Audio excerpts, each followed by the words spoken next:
ભરૂચ જિલ્લાના ઝઘડિયા ખાતે કચરો ઉઘરાવવા બનાવાયેલ સેનિટાઇઝ પાર્ક માટે ગ્રામ પંચાયત દ્વારા ગામ લોકો પાસે 50 રૂપિયા લેવામાં હોવાના આક્ષેપ સાથે ગામના જાગૃત નાગરિકો દ્વારા ગ્રામ પંચાયતને લેખિતમાં રજૂઆત કરી જરૂરી વિગતો માંગવામાં આવતા સમગ્ર પંથકમાં ચકચાર મચી હતી।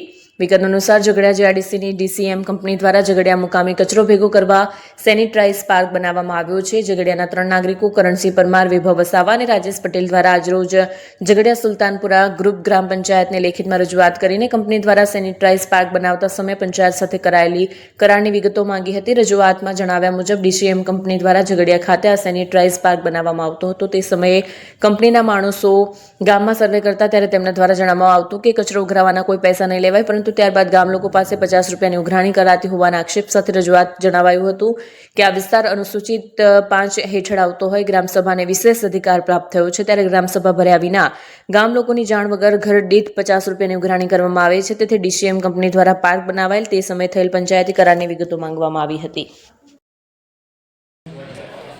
જેનું એમઓયુ ગામજનો વચ્ચે મૂકવામાં આવે શું કરાર થયેલા છે આ જે હા તમે આપ્યું તેના આધારે હું તમને જવાબ કરી દઈશ। હા મેડમ હા જે અંદર આપેલા છે તો ગ્રામ સભા ભરી છે નહીં ક્યારે કોને બોલાવ્યા ક્યારે બોલાવ્યા તમારે આવું જોઈએ પણ કોઈને જાણ નહીં કરી મેડમ નથી જાણ કરી એટલે એ ગેરબંધારણીય રીતે આખો ઠરાવ થયેલો છે ગામ લોકોને વિશ્વાસમાં મેળવવામાં નહીં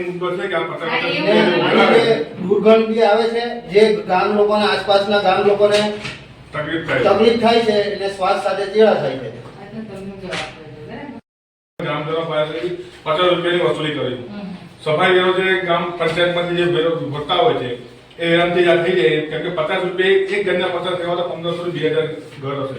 હું જે આ બધું છે ને એ તમને લેખિતમાં જવાબ આપીશ।